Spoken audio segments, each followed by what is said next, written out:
Today's video was selected for you by my gorgeous patrons, so thank you very much to them for making this selection. And if you would like to be involved in future video polls and also have access to the Discord, the one card riff video every month and other privileges as well, check out the tiers. I will leave all the information down below.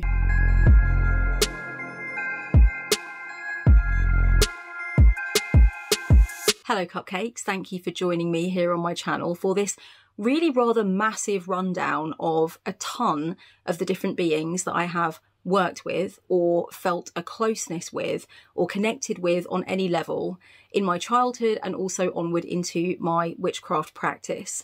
I have been quite worried about making this video because I am scared that I'm going to leave out a being that I have had a significant connection with and I have worked with, but I somehow forgot because I've been at this a long time now and there have been lots of various different stages and, you know, different sort of aspects of the path as I've gone along.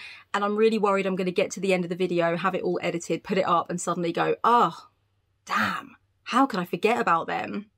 So I want to apologise in advance to any beings that I do that to, because surely I will, okay? But I've tried to remember and recall as many as I can because I do not work with all of them actively now, even if I did at one point or another. And they all sort of come from different stages and phases of my life. So, okay.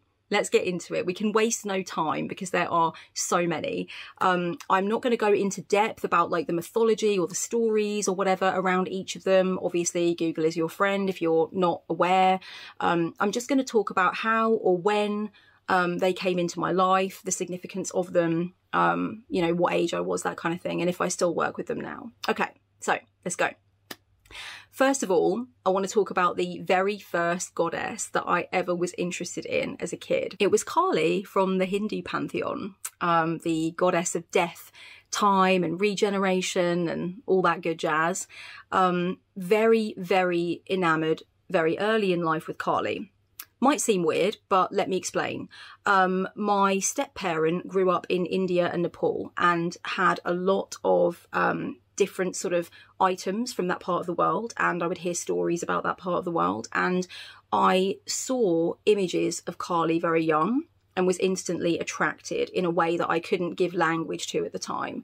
But I do share a story in a previous video, okay? So down below I will leave a link to a video from 6 years ago when I had bright blue Lego hair, and the video is called My Goddess Superstars, and I will try to leave a timestamp. I'll try to leave the link timestamped below to the story of how Kali originally came into my life and into my consciousness, and how all of my, you know, reading about the Hindu gods and stories and stuff started, and how my interest in her started, because I won't recount it now because I've got a lot to get through, but there is an interesting story that explains how this all began. But essentially, just for an overview, I was not naive to Hinduism and to the Hindu pantheon and various Hindu gods when I was growing up, because that stuff was in my aura. There was books about it, there was images, etc. So, you know, I was around some trinkets and bits and pieces from that part of the world. So I was very interested in Kali very young, and when I was a little bit older I also was really intrigued by Shiva, the cosmic dancer, the destruction and time god, and I still hold a very close place in my heart for both of them. I do not work with them actively, as in kind of I don't commune with them, I don't you know, I don't give offerings to them, I don't do devotionals to them, but I kind of feel like I do, you know. It's not an active thing, but there's just such a connection there from young. So I do have an image of Kali and Shiva on my wall in the hallway, and I've always kept that image.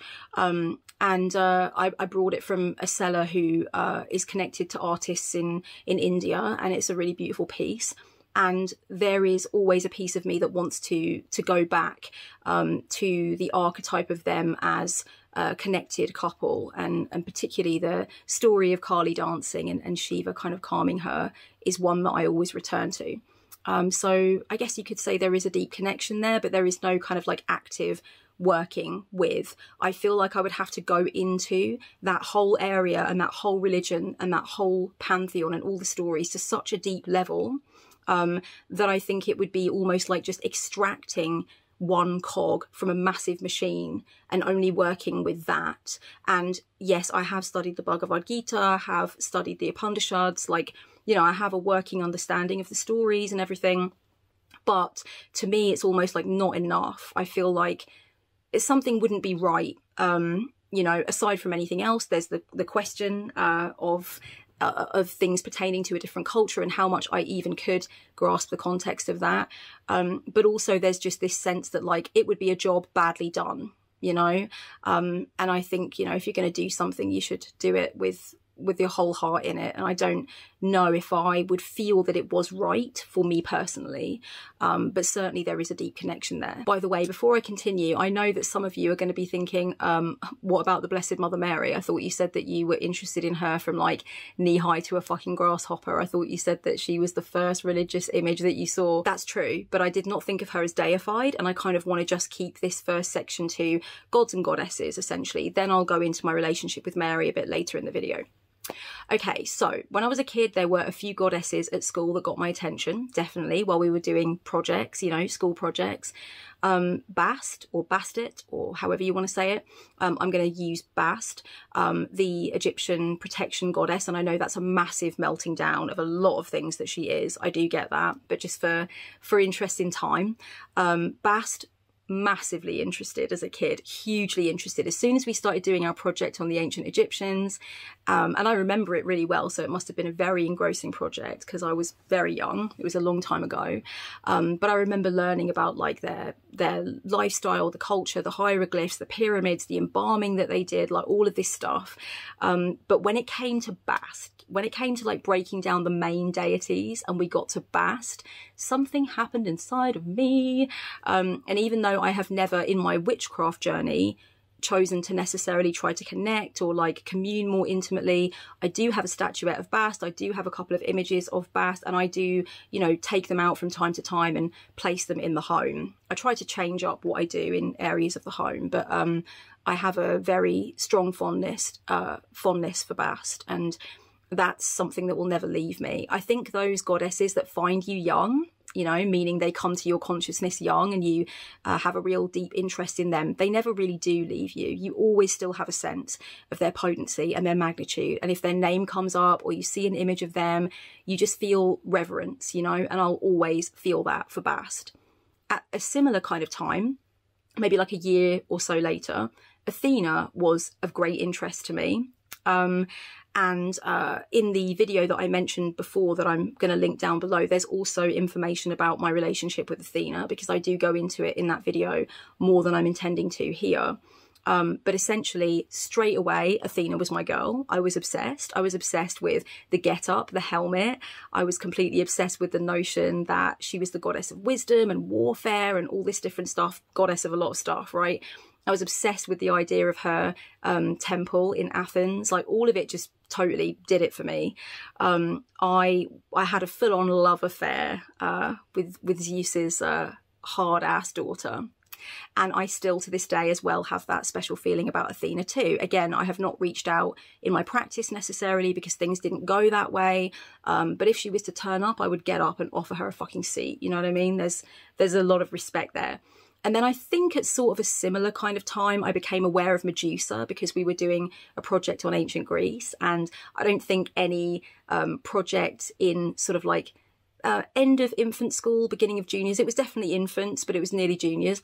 I don't think any project on ancient Greece would be complete for kids without Medusa, because who the hell wouldn't want to teach like this, you know, monstrous gorgon with snakes for hair? But of course we weren't told like the whole main story of Medusa and what happened with Poseidon and everything. But I don't think it took too long for me to start to do wider reading. I had Encarta, okay? I know some of you remember Encarta, the home PC encyclopedia. So I was definitely rifling around in all the Greek god stuff on there, and I got to know. I certainly now have what I would say is a deepening relationship with Medusa. I know a while ago on the channel, I can't remember which video it was, but a while ago I mentioned that there are 2 new deities that are really coming to prominence for me, coming to consciousness for me, but I didn't mention the names. And I would like to reveal now that Medusa is the first one. I know she's not deified in the Greek mythopoetics, but I don't care. She's deified to me. So yeah, there's definitely been some deep visualizations, some communing, a lot of reading. I'm very interested in where that's going to go. So Medusa, like the others, she never really left the building, but interestingly, she has now come to my bedchamber, if you know what I mean. She's come into the room, she's talking to me somewhat. So that's really interesting. And especially at this time in my life, I think that's really symbolic. Hell is my matron deity. I will leave a link to a video down below where I discuss my journey with Hell and my feelings about her. She came into my life in 2011, I think. So it's quite a big gap between some of the goddesses and gods that were intriguing to me as a child, and then onward to certainly a time when I was in my witchhood. But there was a big bunch of time there where I was interested in mythology, but nothing was really grabbing me like that, you know. When I was a witch in my early teens, I didn't think of myself as working with beings. So it didn't really happen for me like that as I got older. So big stretch of time, but basically in 2011, as a witch, I had realised that I wanted to work with a being, and I sought out Hell, and I started to work with her very intentionally. And so Hell is the Norse goddess of death and ruler of the underworld, and we still have a very, very strong connection now. She is my matron. I highly suspect, and I very much hope that she always will be. So that is a big one for me in my life. And like I said, I'll leave a video down below, and I'll also leave a video down below that I made about the kind of the logistics of working with both Hell and also with the Virgin Mother from the Catholic/Christian tradition. So yeah, I will, I shouldn't say Catholic/Christian, Catholics are Christian, but you know what I mean. So yeah, I'll leave a video down below as well if you want to know how I figure that stuff out, because Mary is also very prevalent for me. When I first came down to live by the sea, which was about 6 years ago now or something, I've been living on the coast, the southeast coast of the UK for quite a while. When I first came down here, in the first couple of years I was down here, I noticed a lot of Aphrodite stuff happening. I can't remember if I mentioned this on the channel at the time, but it was definitely going on and it was super interesting. I would see the word Aphrodite. I would see, you know, a random statuette of Aphrodite in a vintage shop. I would, you know, I don't know, like just random things would start to come up. And then I started having a few dreams about her. And then she turned up in a couple of my meditations. And then I felt moved to go down to the sea and actually just like, not commune with her, but kind of put some respect on her name, essentially. I wanted to just to show her my appreciation. I wasn't like asking her to come and work with me more closely or anything like that. I was just intrigued as to what was going on. I'm intrigued as well because then the signs and the feeling and the energy kind of went away. So first of all, there I am like thinking, okay, I did not expect like the Greek goddess of love and beauty to come to me, like totally wasn't on my agenda. But okay, you know, I'll make some room and I'll try and figure out what this is about. And then, you know, just as quickly as my head was spun, the whole thing kind of fizzled out. So I'm intrigued to know if that is going to go anywhere in the future or for what reason it might have been that she turned up, because I do think a lot of things are made obvious later on. You know, I think a lot of instincts that we have as witches and things that we experience as witches make their meaning clear later.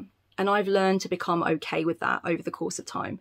So I'll be intrigued to know if anything comes up around that again. I want to make a few honourable mentions here when it comes to goddesses, and then I'm going to get into some of my boys. I know I've already mentioned Shiva, who is an absolute lad, no mistake, but I will talk about a few other male gods that are really important to me. But first of all, just a few honourable mentions. So I've mentioned this in my Goddess Superstars video, but there is a Slavic goddess, Zemlya, that is of importance to me. I believe I had a direct experience with Zemlya, which means like moist earth mother or wet earth mother.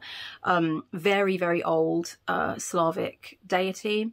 Super into this particular deity because I feel like I had a direct lived experience with her while I was in a forest in Kroskova, which is actually not that far from Moscow.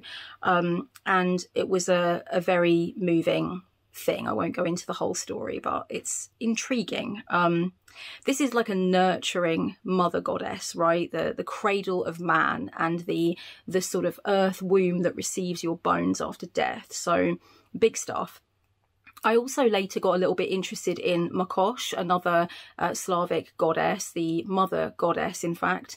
And as far as I understand it, Zemlya was kind of like syncretized into Mokosh, but I think of them as different separate beings. I have paid homage to both of them. I have done devotionals to both of them in Russian and later in English when my Russian got too rusty. So I wanted to mention both of those as kind of like honourable mentions. I wouldn't say necessarily that I work with them, but I would say that they are around. I would say that they're in my aura. They're in my deity cosmology, if you will. So that is that's something I wanted to mention. And Mokosh is kind of like, you know, the goddess of like women's work and women's destiny. And I find it interesting that such a goddess would turn up in my life, because it's so much connected to like traditionally what we would see as women's work and the women's role. Okay, so I'm not saying anything about now, but I'm saying that like traditionally Mokosh would be very connected to things like childbirth and child rearing and stuff like that. And I'm a very happy child-free woman, no interest personally. So it's intriguing. But I have a very close place in my heart for both of them. I also wanted to mention that Lilith has turned up in a couple of visualizations. Totally wasn't seeking her, but I knew it was her energy, and I felt that it was her, and I knew it was her. There's beings that come up when you have the consciousness of a witch, and I think you can be very discerning about the difference between having a being come up and trying to figure out some reason why that might be, or indeed just being delighted by the mystery, and then the feeling that you want to cross over into actually pursuing that particular being and having a connection. I like to think I'm very discerning. I like to think that if a being is going to come closer, it's going to be obvious and organic, and it's going to make sense, and I'm going to know that that's what's supposed to happen, rather than like intellectually deciding. So I'm intrigued that Lilith has come up in visualizations and meditations in the past. Don't know if she will again. I don't have an intention to try to strike up more of a communion, but I just thought it would be an interesting thing to mention. And I've also seen Santa Muerte in visualizations as well from time to time. And I think that's for a few different reasons. I think it could be partly to do with some of my heritage. I think it could be partly to do with the potential Jungian connection between the Blessed Holy Mother and the image of Santa Muerte as being kind of like maybe a shadow angle on that. And I don't mean that with any disrespect at all. I just mean like in terms of the imagery and in terms of the notion of Santa Muerte as like a folk saint that is considered heretical by the Catholic Church in Mexico. I think that might be why that is. I would never have any intention of attempting to work with her. I don't even know if that would be like, it's hard to go into, but something about it would perhaps not be appropriate at all. But I just wanted to mention that certainly, like, I've had a definite sense that she's around. You know, like in my consciousness and in my witchy activity from time to time, she will turn up, and I accept that as it's meant, which is that she's there, and that's all. And so that's intriguing. I wanted to say something, actually. I want to say a very quick story. I'm trying to be like really cognizant of time, but I just want to say a quick story. So a few years ago in my Goddess Superstars video, in fact, I mentioned the presence of this being. And somebody sent me a massive package of stuff. Somebody on the Mexican border, by the way, if you still watch me, thank you. I know it was many moons ago, but somebody sent me a big package, and it included some different bits and pieces of, like, you know, Santa Muerte things. And within this package there was a devotional candle. It was supposed to be encouraging. It was like, no, come on, like, come in, the water's fine, you know, work with her if you want to. And I didn't have an intention to at that time, even though I felt really drawn. But I did appreciate the objects. It was really sweet.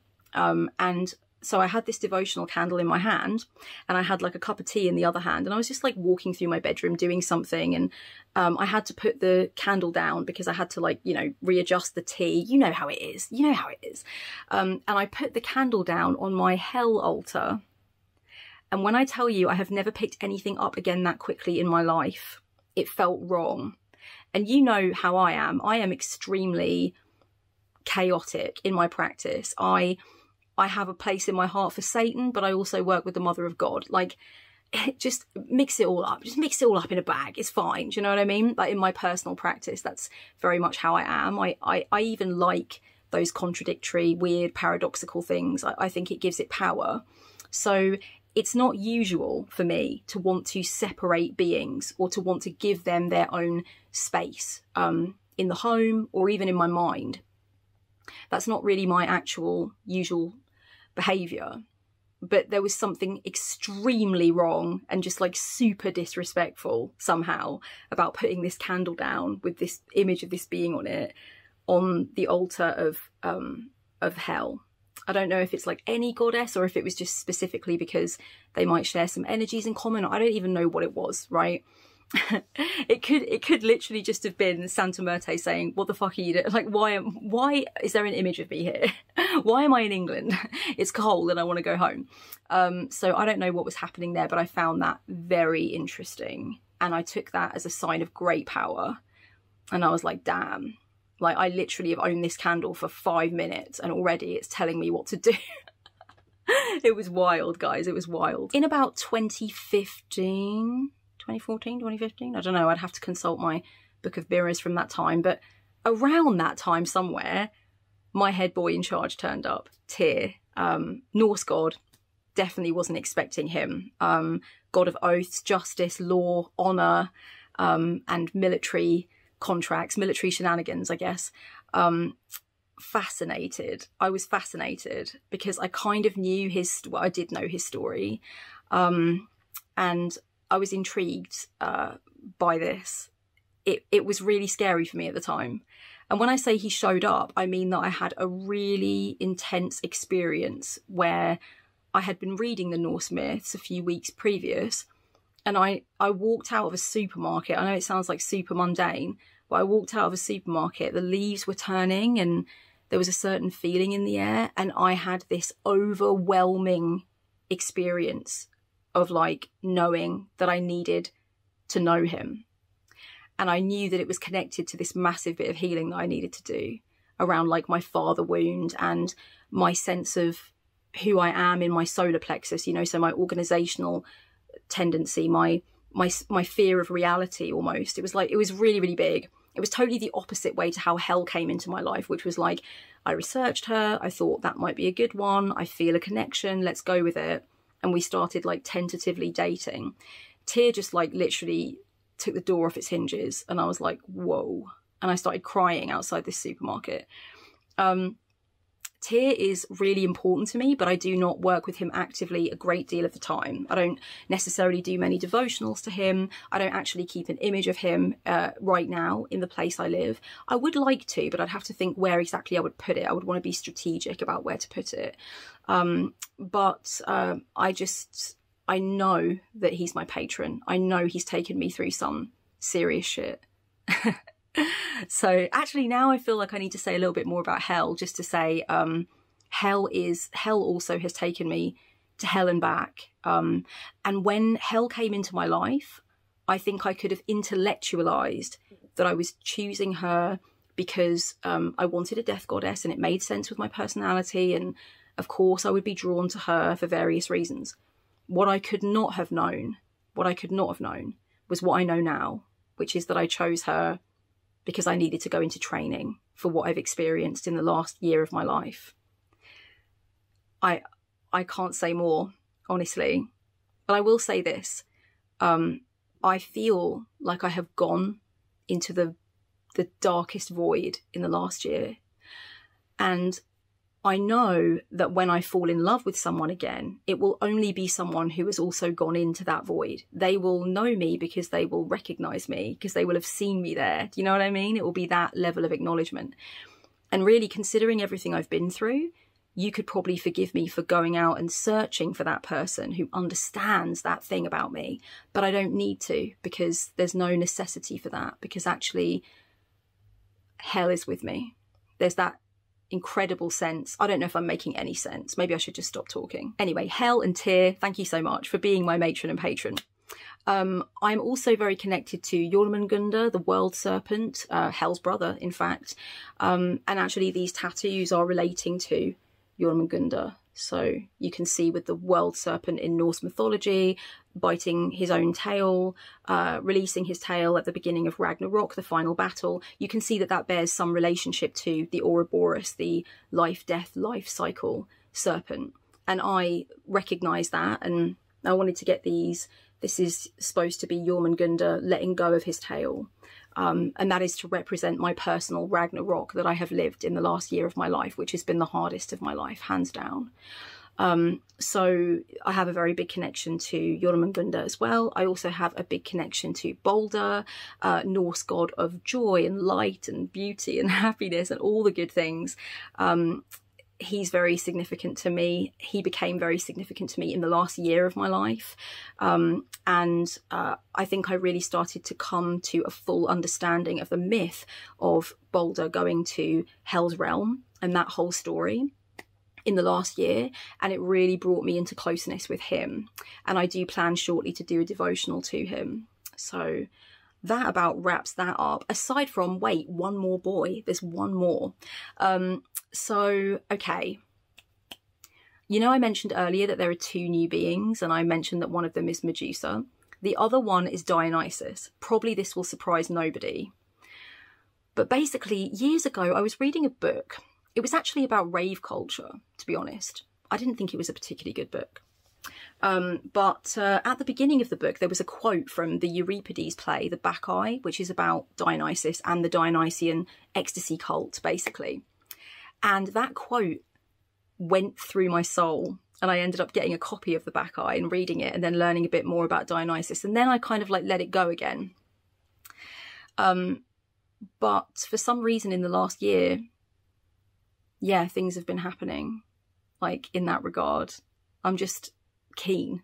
I'm not saying I'm going to get another patron or whatever like that. It's not like that. But, you know, when you can sense, it's really difficult to describe in language, but you know, when you can sense a being coming more into your cosmology, not just into your awareness, your intellectual awareness, your understanding of yourself, your understanding of how the stories apply to you or whatever, but deeper than that, where you sense that, like, something's happening.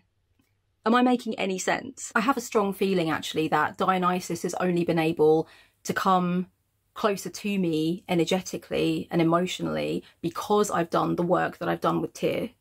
And by that, I mean that, like, Tyr represents a part of me that has always been in shadow. And he came into my life partly to teach me to take that out of shadow, to integrate it. The feeling of being able to go to the bone with something, to take responsibility, to mean what I say, to be like him, Tyr, the leavings of the wolf, you know, and so brave and so conscious and so steadfast. I didn't feel I was those things. So I did that work. I've done quite a bit of that work, I think. I'm not done by a long measure. I'm still using Tyr every day as an example on how to live well. I think Dionysus actually reflects more the part of my nature that I do accept fully and have always accepted fully, which is my Dionysian character. I'm extremely hedonistic. I'm pleasure-seeking.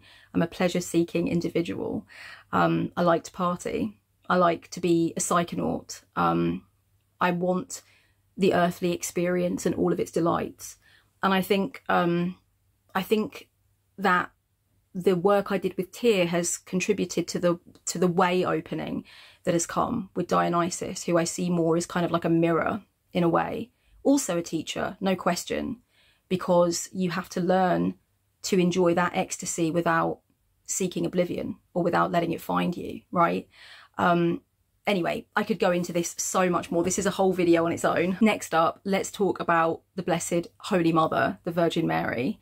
I've had a very, very deep relationship with her for the longest time. It started when I was a child because I come from an Irish Catholic background. It refound me in my late teens and early 20s when I was mentally ill, and she came to me as a comforting force. And I didn't think too much of it at the time. I loved that she arrived and that I was having thoughts of her and whatnot and visions, but I didn't think of anything much of it because I was dealing with early onset psychosis at the time. So there was a lot going on, okay? So you can't really pin too much meaning on anything because you're already trying not to pin meaning onto everything because you're psychotic. Anyone that's been through it can relate. So Then she turned up again in like maybe 2009, 2010. I just started to see a few bits and pieces of her in like vintage shops and stuff. And I was like, oh, I really remember the gorgeous feeling of recognizing Mary in some way. And I do believe that maybe this is true of every being. Like I said before, the early beings that come to you in your foundational years, I think this is particularly true of. But I think with Mary, it's uber, uber true that if you ever have a phone connection with her, she will not let you hang up, is how I kind of see it. So yeah, I do work closely with the Virgin Mother. I don't work with her son, Jesus, although in the last year, I have had some really interesting weird synchronicities around Jesus, especially at the time of my bereavement last year, and for a few months after that. So that was really interesting. But nothing too much other than that came of it. But I was not opposed to it. I thought, okay, that kind of makes sense. Mary helps me connect with my great compassion. She's very much connected to what I do for a living, for sure. She also helps me with my self-love, whereas I think Hell is more connected to my shadow work. And again, I've left a video down below about how I work with Mary and Hell, although there is so much more I could say about that interesting combination of head bitches in charge. Yeah, so I work with Mother Mary. I am interested in angels, and I do have a deck of angel cards, and I do like to read the descriptions of the angel cards, and sometimes I draw an angel card in tandem with a card from Alana Fairchild's Mother Mary Oracle. I wouldn't say necessarily that I feel like I have angels or that they turn up unannounced or anything like that, but there is a draw there to angels, and maybe I would like to get more into that. I am very interested in Archangel Michael. Yes, the angel to end all angels, right? Definitely, I've had some signs in the last few years. I actually had one in Amsterdam. But yeah, there's been signs, and I have an interest for sure. So that could be a thing. I do occasionally a devotional to Saint Anne, Mother Mary's mother. Yeah, so every good mother has a mother. So yeah, Saint Anne is a thing. And I feel very warm about Saint Anne, and I have done quite a few devotionals to her. I have an image of her on my wall holding the young Mother Mary. So that I think makes sense, you know. And in terms of connecting with the mother of your matron goddess or your head goddess or whatever, I think there's something very spiritual about that. I have done a devotional before to Hell's mother as well, Angrboda, the giantess. I found that to be really beautiful and meaningful. Again, it wasn't necessarily a case of feeling, oh, I need to take this further, I need to do all this other stuff. It was just like honouring Hell's mother, and it kind of made sense. So in a way, I've done that with both of them, which is interesting. I do have a very, very close connection to Joan of Arc. I know many of you already know this. I have an image of Joan of Arc on my altar, and I have done for years. Joan of Arc has been very close to me in the past year. I actually recited her words before I went into my brother's memorial to be there with everyone and to give my speech. So Joan of Arc is a very strengthening, stabilizing force for me in my life. And she came into my life at a time in my teens when I had just tried to end my own life. And I started reading a biography of Joan of Arc, and it changed the game for me. And now I feel like I'll forever be connected to her. There is such a strong feeling of love for all of these beings that I'm talking about. But in terms of Joan of Arc, there's just something so inspirational, so mesmerizing, so motivating about connecting with her and her story and everything else, which is really funny because I think she would definitely disapprove of me, but whatever, it's all archetypal and metaphysical and symbolic. So for me, Joan of Arc is very important. I should also mention that I do work with a demon. I work with Leviathan. I am connected to Leviathan for a long, long time because he would come to me in dreams where I would dream that London had been immersed in very deep water, so much so that I could swim out from my dad's balcony on the 11th floor of an East London tower block and swim across to the top of St. Paul's Cathedral. And I dreamed that there was something under the water, something massive, something gargantuan was under the water, and I was deathly afraid of it but I was also aware that it was keeping me afloat. It was saving me. It was helping me. So I had to trust it, even though I was afraid of it. And years later, I was doing some reading about demons and stuff, and I was reading about what it says about Leviathan in the Bible, you know, about like the God crushed his head and then gave his pieces to the wanderers and stuff like that. And I just found it really interesting. I won't go into a full video about a full thing about it, but I might make a video at a certain point possibly. But yeah, I have a really strong connection to Leviathan, and I have done meditations, like visualizations. I've done journeys to be with Leviathan, and I find Leviathan's energy incredibly stabilizing, very, very comforting. I know that for some people watching this, it's going to be incredibly weird how I would work with the mother of the Christian god and also Leviathan, who is not only named as a bad being in the Bible, but also at one point is named as synonymous with Satan, depending on what version of the Bible you're reading. But in the research I've done, there's certainly one passage where they equate the two. But it works for me. It makes total sense for me, and it doesn't seem contradictory. In fact, when it comes to Satan, of course, I've had a very long-standing interest in Satan, from being a metalhead from so young, from just being into rock and metal of every stripe. I've, you know, connected with a lot of imagery around Satan and the notion of like blasphemously taking him to your heart and seeing him as the ultimate, sort of the ultimate image of someone who would go off and like fuck the law and make their own kingdom. So I'm very affectionate about Satan. It just seems really odd, but like, yeah, it all works basically. I like to see images of Mary crushing the head of the serpent, which is supposed to be symbolic of Satan, but I also like the notion of Satan. So yeah, yeah, I'll always have a cheeky little connection with Satan for sure. But Leviathan is more where I connect in the demonic sense. I've actually had an interest for quite a few years now in Jesus Malverde. Some people might know who he is. He is the saint of the narcos, essentially. He's like the patron saint of drug dealers and drug traffickers, a folk saint in Mexico. You can learn more about him. I'll try and leave a video down below that seems pretty reliable. I think this came up in a documentary I was watching with my boyfriend at the time, and we both were gripped by the notion, and not surprised at all, to be honest, by the notion of drug dealers sort of having a saint that they would give offerings to or ask for help from. I just found that to be very subversive and very interesting in terms of not only the culture that surrounds that, but also just like in terms of my life as a witch that is not in any way puritanical, as a witch who is deeply hedonistic, who is a drug user, who is a raver, who really kind of wants to make sure that they can still be themselves within their practice. Now, I'm not saying anything about the politics of like drug cartels in Mexico or anything like that. This is not a political statement, okay? Because I have my own feelings on that as a real world thing that has consequences. So don't think that that's what I'm saying, but I just think symbolically it's incredibly interesting to have a saint of anything to do with contemporary narcotics. I just find that to be really intriguing. I've never done like a devotional to him or anything, but I would like to have a bust of him in my house at some point. I feel I can see very strongly me putting my keys in a bowl next to like Jesus Malverde's head.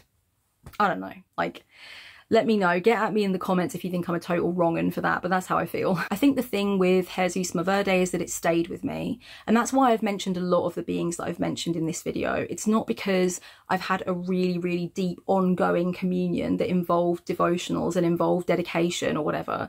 It was, the reason I've mentioned them is because they have stayed with me. Does that make sense? Like, it's really about the recognition that I have that when I learned about them and when I read about them, something in me shifted and I kept coming back to thoughts of them. I found it intriguing and they would come to my mind, you know, when I wasn't consciously searching for them. And so I see that as significant. To end this video, darlings, I just want to mention that I work with a lot of human figures who have passed over, who have really meant something to me. I recognise their birthdays, for example. Sometimes I write devotional poetry to them. I have images of them in my home. So, for example, Frida Kahlo would be a key one. I've been really interested in Frida Kahlo since I was like a teenager, when my art teacher introduced me to her work, thinking that I would like it. And that was long before you could buy images of Frida Kahlo on a fucking pillow or something. So I've long had a connection to Frida Kahlo. I've read so much about her life. I've done visualizations, and I've certainly, you know, sort of set up little shrines. And like I said, I always acknowledge her birthday. Kurt Cobain is another big one, an utter spirit guide to me.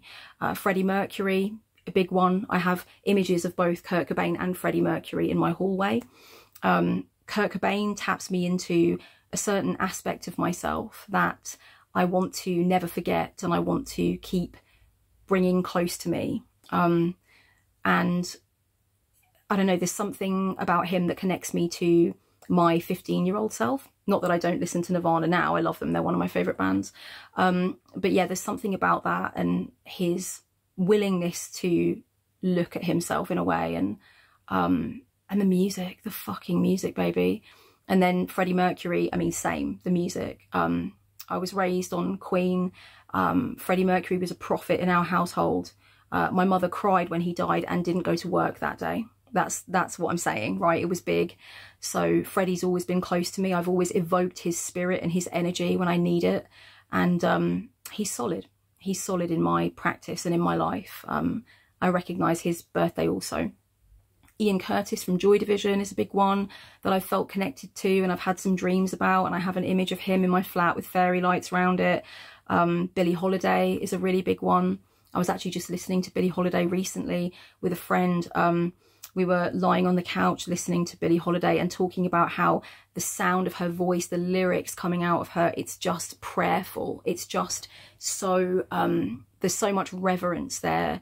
I started listening to Billie Holiday as a confused, sad, weirded out, hormonal teenager, and she just hit me right in the core of myself, and I've never ever let her go. I love her so much. So yeah, Virginia Woolf. I have a connection to Virginia Woolf that started actually with my mental illness, my obsession with certain things to do with Virginia Woolf, and then it sort of like tamed itself into an interesting cosmic connection, a cosmic alliance of sorts, if you will. Sylvia Plath, I recognise the anniversary of her death every year. I actually just posted about it on Instagram at the beginning of February. I'm obsessed. I'm obsessed with her poetry. I've pored over her journals. She came into my life at a particular time, and it just made it so much. Ella Fitzgerald is a big one. Who else? Who have I got over there? I've got Nina Simone over there.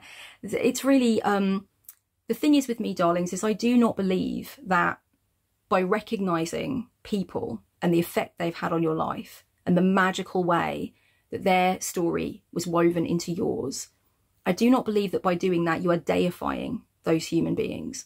I believe you are humanising yourself. Whenever people say things like, oh, well, I don't have any heroes because that's not healthy, and you shouldn't hero worship people, and you shouldn't be really interested in people's lives and like have shrines to them or photos of them or whatever, that's not healthy. I always think to myself, yeah, but that's such a straw man argument though, because no one said they're deifying the people they're interested in. It's not about that. It's about recognising the impact that human life has on you. Recently, I just put together this queer devotional space by my bed that has 5 like really important figures that I greatly revere and esteem, not because I think that, you know, they're goddesses, but because of the way that their story had an impact on mine, right? So, okay, let me just take you through. So, Brenda Howard, bisexual rights activist and sex-positive feminist, organised the first Pride March in 1970. Then you got up here Gladys Bentley, epic Harlem Renaissance pianist, blues musician and drag king. Then you've got here Frida Bellinfante. Look at that. Oh no, wait, there. Look at that. What a badass. Dutch cellist, conductor and member of the Dutch resistance movement against the Nazis. Absolutely love her. Marsha P. Johnson, of course, legend. I'm sure that Marsha needs absolutely no introduction. Activist, advocate for queer youth and homeless youth, AIDS campaigner, performer, legend. And then here you've got Anne-Marie Schwarzenbach. This is a Swiss journalist and photographer and explorer and anti-fascist campaigner.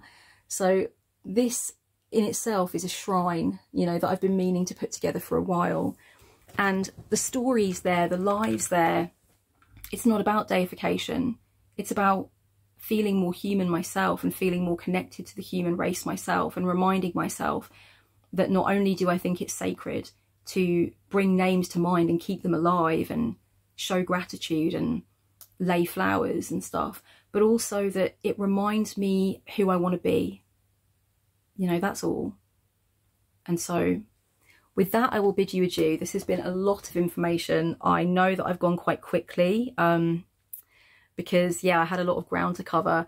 Oh, I just wanted to mention I'm I'm definitely very big time spiritual about Henry VIII's 6 wives as well. In fact, in the Goddess Superstars video that I made, I actually begin by saying that one of my earliest senses of like people that had died that I was super connected to in a kind of spiritual way was Henry VIII's 6 wives.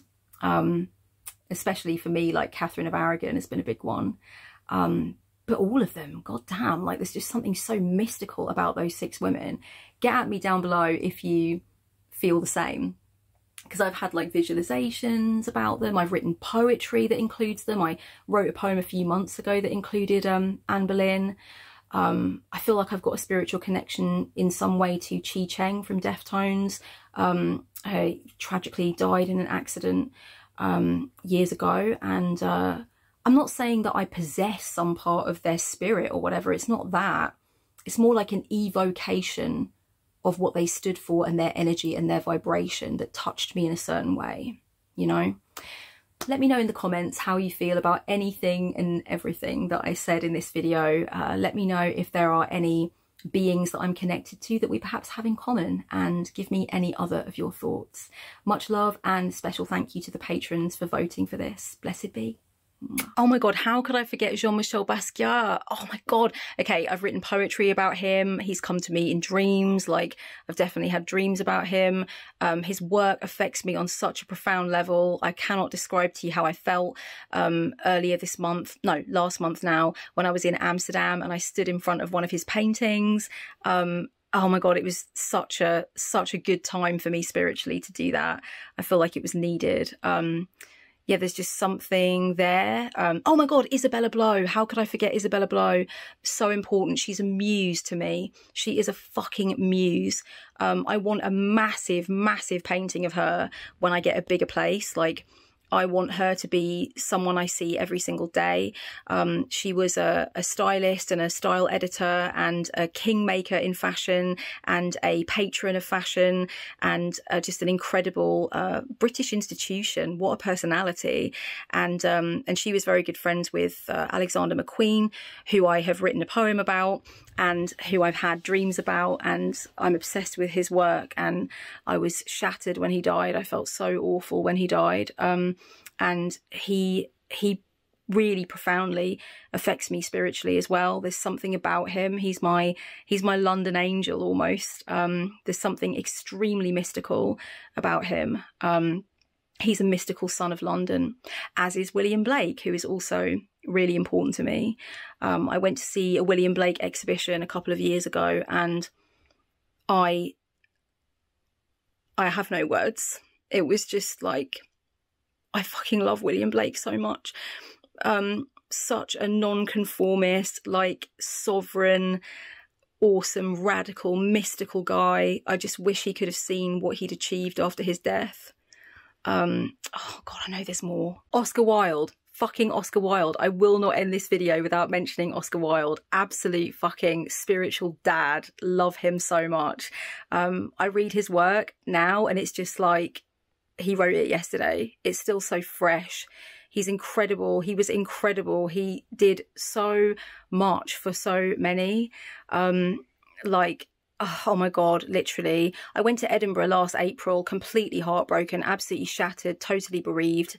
And I sat in a park in Edinburgh and I read De Profundis for the first time in a long time. And there are some sweet burns in that, but my God, it was also just beautiful. And I was crying, and I was imagining him writing it in Reading jail, and I was just there with him. I was there with him. And Dylan Thomas, oh my God, how could I forget Dylan Thomas? Oh, Dylan Thomas, my favourite poet of all time, the Welsh Mac Daddy. Like, oh my God, absolute love, love, love, love. I have lit candles for Dylan Thomas. I have read his poetry aloud on his birthday. Adore completely. Don't know if I'd want to have hung out with the guy, but that isn't the point. Carl Jung, obviously really important to me. Definitely had a few spiritual moments where he turned up in dreams. He's definitely influenced my own philosophy on stuff. Oh my God, I'm holding this with one hand and I'm shaking. My hand's shaking. Anyway, look, there's just so many. There's just so many that I feel a spiritual connection to or affinity with, or whose lives have shaped mine so much. I just can't deny it. Okay, I'm going to go. Bye.